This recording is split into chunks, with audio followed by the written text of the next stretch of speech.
नमस्कार दोस्तों, स्वागत है आपका आपके अपने YouTube channel MPS coaching classes पर। और आज का अपना टॉपिक है पॉइंट या फिर बिंदु, जो कि 2D का एक आपका टॉपिक है, पॉइंट या बिंदु। अब थोड़ा सा इसका बेसिक देख लेते हैं। बेसिक में क्या है कि कार्तीय या कार्टेशियन निर्देशांक पद्धति फ्रांसिस गाल्टन डेकार्ट के नाम पर ये बनी हुई है। ठीक है, इसके नाम पर गाल्टन डेकार्ट के 1637 में ये आए थे। और ज्यामिति में बीजगणित का प्रयोग कर ज्यामिति के अध्ययन की इस नई पद्धति को जन्म दिया। ठीक है, तो कार्टेशियन डेकार्ट, तो इसी से ये क्या बना है, कार्तीय निर्देशांक या कार्टेशियन। ठीक है, डेकार्ट के नाम से यहाँ से ये देखिए डेकार्ट नाम है और इसी से ये कार्टेशियन। तो ये इनका नाम कैसे पड़ा वो हो गया। अब अपने बेसिक देखते हैं। कंप्लीट इस पॉइंट को करने के बाद ये 2D के अंदर आपके सेकंड ग्रेड फर्स्ट ग्रेड में एक हिडन टॉपिक है। कहने का मतलब आपके स्ट्रेट लाइन से शुरू होते हैं टॉपिक, चाहे वो सेकंड ग्रेड है चाहे वो फर्स्ट ग्रेड है, 2D के अंदर 11th-12th के अंदर। तो उस स्ट्रेट लाइन को करने से पहले आपको पॉइंट की नॉलेज होनी चाहिए, क्योंकि जब आप स्ट्रेट लाइन डायरेक्ट करेंगे तो उसमें कई टॉपिक्स आपको ऐसे मिलेंगे जिससे आपका जो क्वेश्चन है वो डगमगाएगा।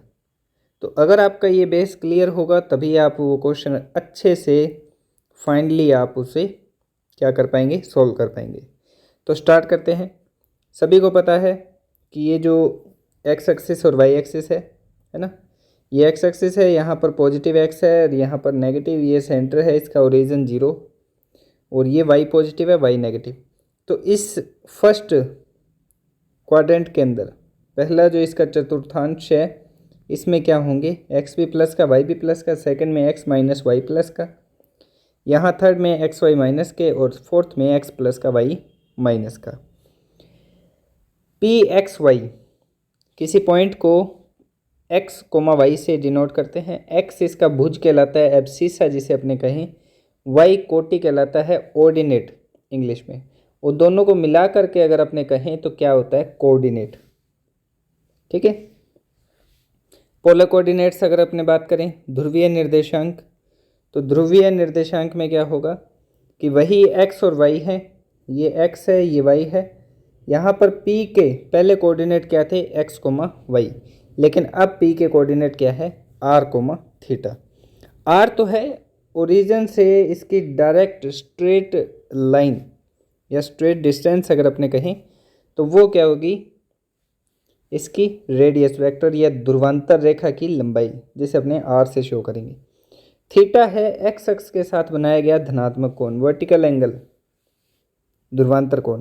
ठीक है, ओ एक्स प्रारंभिक रेखा है, इनिशियल लाइन है, तो पी एक्स वाई चेंज हो जाएगा किसमें, आर कोमा थीटा में, जहाँ पर एक्स की वैल्यू आपको ये पता है ये आर है और एक्स निकालना है। तो आप सिंपल क्या करेंगे, वही लाल बटे कक्का लगाइए हिंदी वाले, या फिर चाहे आप पीबीपी एच एच भी लगाइए, पीबीपी एच एच बी, मतलब पाइथागोरस वाली वही जो ट्राइंगल वाली प्रॉपर्टी है, उसी से आप इसको सॉल्व कर सकते हैं। और यहाँ से एक्स और वाई की वैल्यूज़ क्या मिलेगी, आर कोस थीटा एक्स की वैल्यू, वाई की वैल्यू आर साइन थीटा। जब आप x square plus y square करेंगे तो वो आर स्क्वायर के इक्वल आएगा, यानी कि आर इक्वल आ जाएगा x square plus y square के। और थीटा डिवाइड कर दीजिए, दोनों को डिवाइड करेंगे तो 10 इनवर्स वाई अपॉन में एक्स, ये थीटा की वैल्यू है। तो ये काम कब आएगा, काम तब आएगा जब आपको सिंपल इसके जो एक्स और वाई दे दें, है ना, कार्टेशियन फॉर्म दे दे, और उसको आपको चेंज करना हो पोलर फॉर्म में, कार्तीय निर्देशांक दे दें एक्स वाई, और आपको ध्रुवीय निर्देशांक आर कोमा थीटा में चेंज करना हो, तब आप ये काम करेंगे। बिंदु का परावर्तन या प्रतिबिंब, रिफ्लेक्शन कैसे फाइंड करेंगे, कोई पॉइंट है ना, तो उसका परावर्तन अगर मैं कहूँ कि एक्स अक्ष के सापेक्ष, ये एक्स अक्ष है, इसके सापेक्ष इस बिंदु का, तो सिर्फ वाई इसकी अगर शेडो का है, शेडो देखनी दूंगा ना, तो इसके शेडो इसमें देखेंगे तो वाई नेगेटिव हो जाएगा, एक्स तो पॉजिटिव ही रहेगा। फिर वाई एक्स के सापेक्ष अगर मैं बात करूँ यहाँ पर, तो इधर एक्स माइनस का हो जाएगा, वाई पॉजिटिव ही रहेगा। मूल बिंदु के सापेक्ष, मूल बिंदु के सापेक्ष जब आप देखेंगे डायरेक्ट इसको, तो यहाँ पर एक्स और वाई दोनों के साइन चेंज हो जाएंगे, और x इक्वल्स टू वाई होगा तो y equals to x, x equals to y हो जाएगा। सिंपल है। अक्षों का रूपांतरण, कि आपको पहले कोऑर्डिनेट कुछ दिए हुए हैं और मूल बिंदु को आपको शिफ्ट करना है, कहाँ पर, h कोमा k पर। तो कोऑर्डिनेट नए वाले क्या हैं, उतने ही चेंज हो जाएंगे, कि पहले मान लो 0,0 था, अब h कोमा k कर दिया तो माइनस एच कोमा के उसके नए निर्देशांक होंगे। करना कैसे है, जो मेन मूल बिंदु दिया है आपको, है ना, उस मूल बिंदु को h कोमा के पर आपने स्थानांतरित करना है, तो उतना ही आप इनमें से क्या कर दीजिए, माइनस, x में से h माइनस, y में से k माइनस करेंगे, तो नए जो उसके कोऑर्डिनेट हैं बिंदु के, वो आपको मिल जाएंगे। ये मोस्ट इम्पोर्टेंट है ये आप ध्यान में रखें, क्योंकि इसके ऊपर आपको स्ट्रेट लाइन में हेल्प मिलेगी। स्ट्रेट लाइन के अंदर आपको इसके कुछ क्वेश्चंस हैं वो अपने देखेंगे, उसमें आपको हेल्प मिलेगी। थीटा कोण पर घुमाने पर मूल बिंदु को बिना बदले, कि वहीं एक पॉइंट है ना, वहीं एक पॉइंट है, इस पॉइंट को बिना घुमाए बिना हिलाए, ये जो लाइन थी, है ना, इस लाइन को उठा करके कहाँ कर दिया है, इधर थीटा कोण घुमा दिया इसको।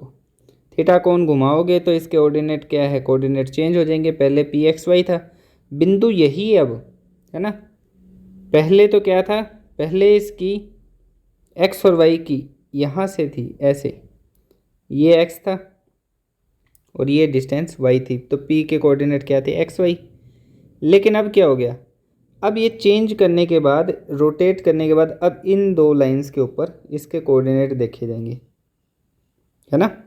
इस पे देखेंगे तो नए कोऑर्डिनेट क्या हो जाएंगे, एक्स डैश और वाई डैश, और इनकी वैल्यूज़ क्या आएंगी, x cos theta plus y sine theta, और वाई की वैल्यू, वाई डैश की वैल्यू क्या आएगी, minus x sine theta plus y cos theta. इसी का आप डिफ्रेंशिएशन करेंगे तो नीचे वाली वैल्यू आ जाएगी आपके पास। याद रखें, एक्स डैश नए जो थीटा कोण पर घुमाने के बाद नए जो बिंदु के निर्देशांक होंगे नए अक्षों के सापेक्ष, तो वो क्या होंगे, x cos theta plus y sine theta. Y dash की वैल्यू क्या आ जाएगी, minus x sine theta plus cos y cos theta. Simple है। दूरी सूत्र आप सभी को पता है, कोई इसमें नई चीज़ नहीं है, कि दो पॉइंट दिए हुए हैं, उनके एक्स एक्सिस और वाई एक्सिस के जो कोऑर्डिनेट्स हैं उनको माइनस करें, स्क्वायर करें, प्लस करें और लास्ट में अंडर रूट कर दें, वो दो बिंदु के बीच की डिस्टेंस आ जाएगी। लेकिन ये तो थी कार्टेशियन फॉर्म में। जब अपने बात करते हैं पोलर फॉर्म की, तो पोलर फॉर्म में क्या होगा, आपको आर और थीटा में दिया हुआ है, तो फर्स्ट पॉइंट तो है r1 थीटा 1, सेकेंड है r2 थीटा 2, इनके बीच की डिस्टेंस बतानी है। दो काम हो सकते हैं, या तो आप इनको एक्स वाई में चेंज कर लीजिए, मतलब कि कार्टेशियन फॉर्म में चेंज कर लीजिए, या फिर आप ये फॉर्मूला अप्लाई कर सकते हैं, r1 square r2 square plus करना है minus two r1 r2 cos theta 1 minus theta 2। दो ऑप्शन है ना। विभाजन सूत्र सभी को पता है, क्योंकि ये तो अपनी छोटी क्लासों के अंदर भी मिल जाएंगे आपको। एक्स की वैल्यू वाई की वैल्यू गिवन है, दो पॉइंट गिवन है, एक्स वाई की निकालनी है, तो वही रेशियो रहेगा। आपको कह दिया कि m1 m2 रेशियो के अंदर इसको डिवाइड करना है। अगर अंतर विभाजन है तो प्लस रहेगा, बाह्य है तो minus. m1 x2 plus m2 x1 upon में m1 प्लस m2। बाह्य विभाजन है तो बीच में माइनस आ जाएगा, ऊपर और नीचे दोनों जगह, सेम y के लिए। अब एक और मोस्ट इम्पोर्टेंट चीज़, कि कोई लाइन है ना, रेखा ax plus B Y plus C बराबर 0 से विभाजन किस अनुपात में करेगी। तो अनुपात आपको दे रखा है कोई दो बिंदु है, दो बिंदुओं से मिलाने वाली रेखा इस गिवन रेखा को किस अनुपात में विभाजित करेगी। तो अनुपात क्या आ जाएगा, ax1 प्लस by1 प्लस सी, सेम नीचे वाले सेकंड पॉइंट के लिए आ जाएगा ax2 प्लस by2 प्लस सी, बाहर एक क्या आ जाएगा इसके माइनस, ये ध्यान रखें। अक्षों से विभाजन, अगर कोई एक्स एक्सिस या वाई एक्सिस से विभाजन कर रहा है किसी रेखा को, तो उस रेखा को किस अनुपात में विभाजित करेगा। अगर एक्स अक्ष से विभाजन कर रहा है तो -y1/y2, वाई अक्ष से विभाजन कर रहा है तो -x1/x2। एक बार आप इसको सारा का सारा as it is note down कर लें। जब अपने नेक्स्ट क्लास के अंदर क्वेश्चन करेंगे तब आप अपने नोट्स पढ़ के रखें और उसके बाद आप क्वेश्चन करके देखिएगा। आपसे एक भी क्वेश्चन ऐसा नहीं होगा कि आपसे न सॉल्व हो पाए, पॉइंट से रिलेटेड, है ना, बिंदु से संबंधित। अब बात करते हैं आगे, कुछ ज्यामितीय बिंदु है, मेन पॉइंट्स हैं। केंद्रक अगर किसी त्रिभुज के इस हिसाब से दिए हैं coordinates x1 y1 x2 y2 x3 y3, और ये इसकी क्या हैं, माध्यिकाएं हैं जो इसे 2:1 में विभाजित करती हैं, है ना। तो केंद्रक क्या होगा, केंद्रक का आपको पता है, केंद्रक माध्यिका को 2:1 में विभाजित करता है, और इसके जो केंद्रक का मान या बिंदु बताएं, है ना, और कोऑर्डिनेट्स निर्देशांक तो क्या होंगे, एक्स वाले तीनों कोऑर्डिनेट प्लस अपॉन में 3 और वाई वाले तीनों कोऑर्डिनेट प्लस करेंगे और अपॉन में 3। अंतः केंद्र निकालना है। अब इसमें क्या रहता है, ए बी, यहाँ पर नाम दे देते हैं, ये ए है, ये बी है और ये सी। ए के सामने वाली भुजा स्मॉल ए, बी के सामने वाली स्मॉल बी, सी के सामने वाली स्मॉल सी से अगर डिनोट करें तो अंतः केंद्र का मान ये होता है ax1 plus bx2 plus cx3 upon में a plus b plus c, same y के लिए। ठीक है, अंतः केंद्र मतलब कि वृत्त त्रिभुज के कहाँ बनेगा, अंदर, तीनों भुजाओं को स्पर्श करते हुए। परिकेंद्र का मतलब है त्रिभुज के बाहर वृत्त बनेगा, तीनों शीर्षों को स्पर्श करते हुए।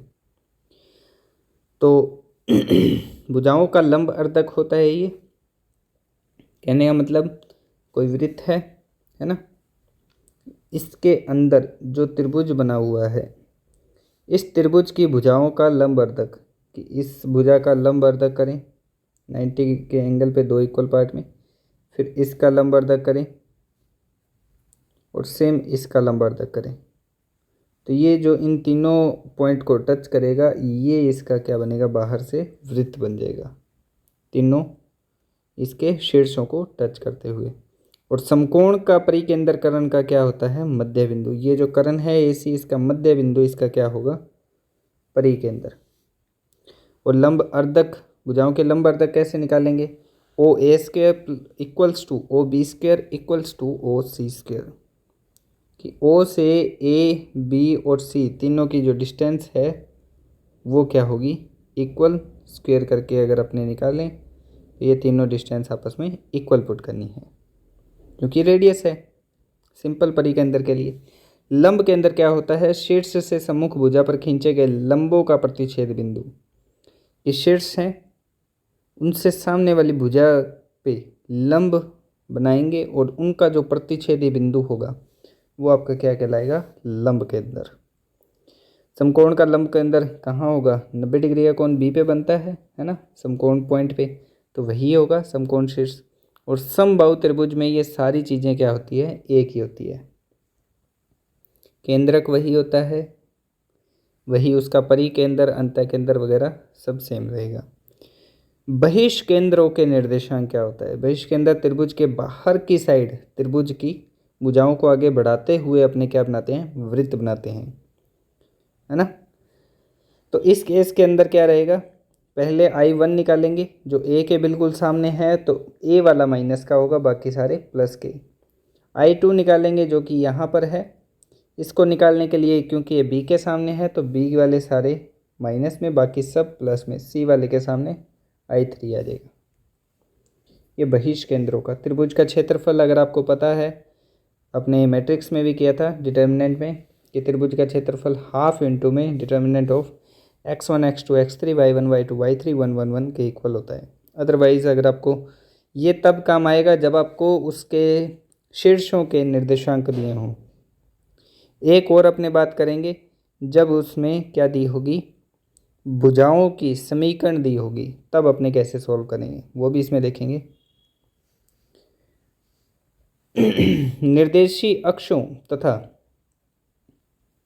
एक रेखा दी हुई है आपको, ये वाली ax plus B Y plus c equals to 0, इससे निर्मित त्रिभुज का क्षेत्रफल बताना है। तो त्रिभुज का क्षेत्रफल होता क्या है, ये देखिए। त्रिभुज के क्षेत्रफल की बात करूं तो half into b into h होता है ना। इसी चीज़ को यहाँ एक्सप्लेन किया मैंने। तो क्योंकि ये रेखा कुछ इस हिसाब से, इसको मैं ऐसे लिख सकता हूँ, इसको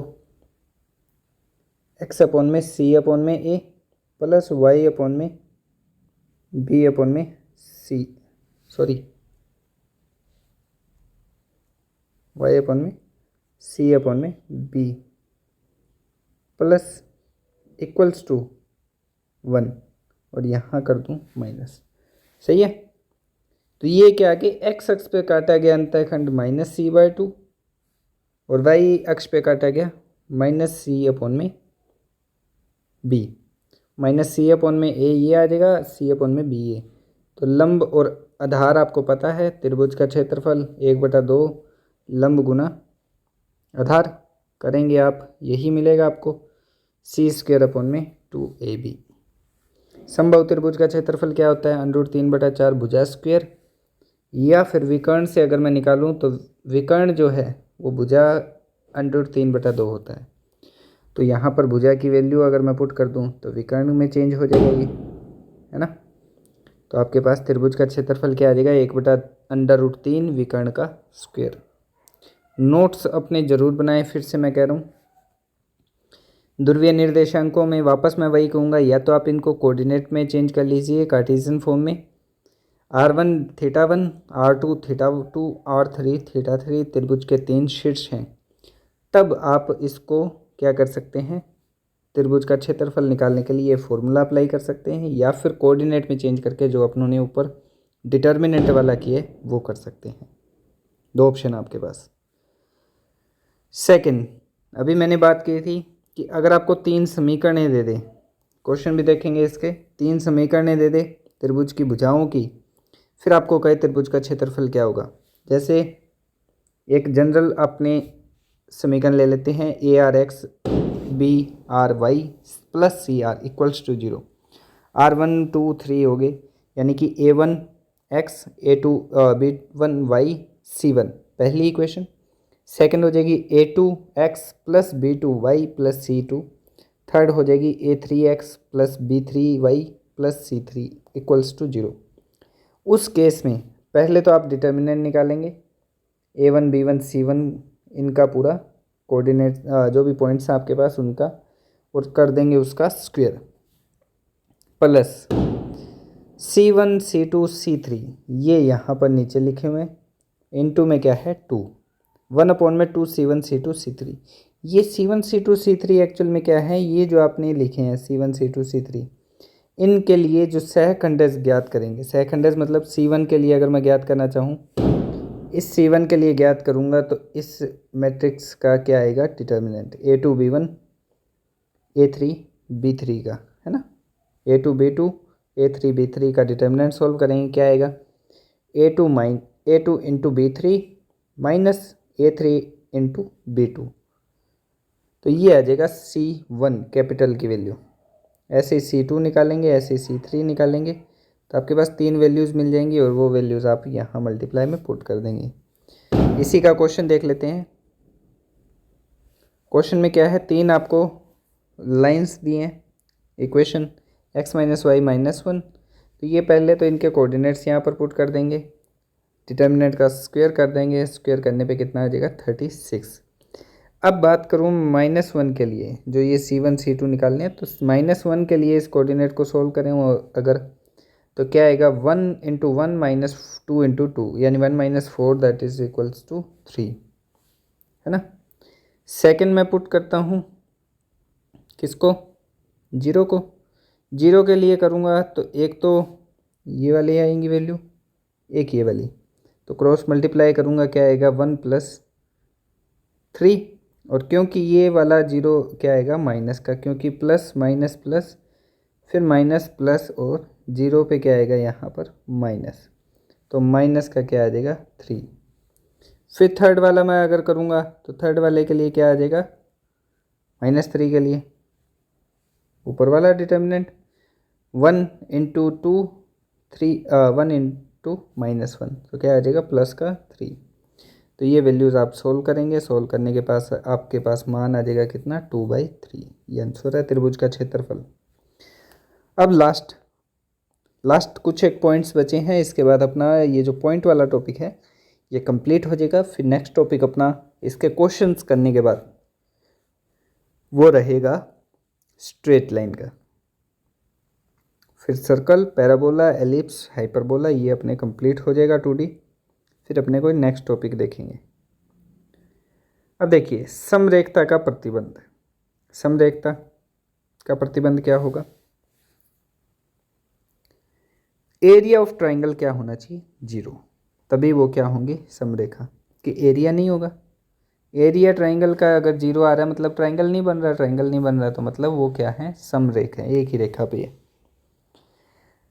अब बात करें, नोट करके लिखा है, अगर किसी के कोऑर्डिनेट आपको फॉर एग्जांपल क्वेश्चन दे दें कि 0,0 है, a,b है और एक किसी कांस्टेंट से a,b को मल्टीप्लाई करके लिख दे ma mb, है ना, तो वो सदैव क्या होगा समरेख होगा।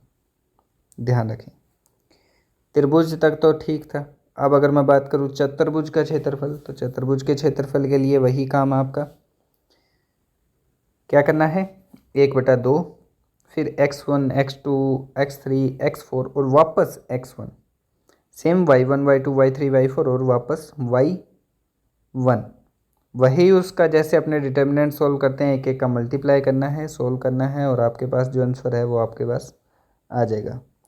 और चारों बिंदु अगर संरेख हों, एक ही रेखा पर स्थित हों चारों के चारों, तो क्या हो जाएगा 0 हो जाएगा एरिया, बस।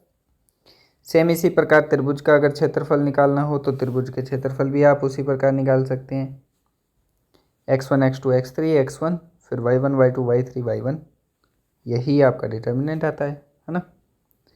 तो इतना ही है बिंदु पॉइंट के अंदर, तो बिंदु वाला जो अपना टॉपिक है 2D का उसमें इतना ही सिलेबस है आपके।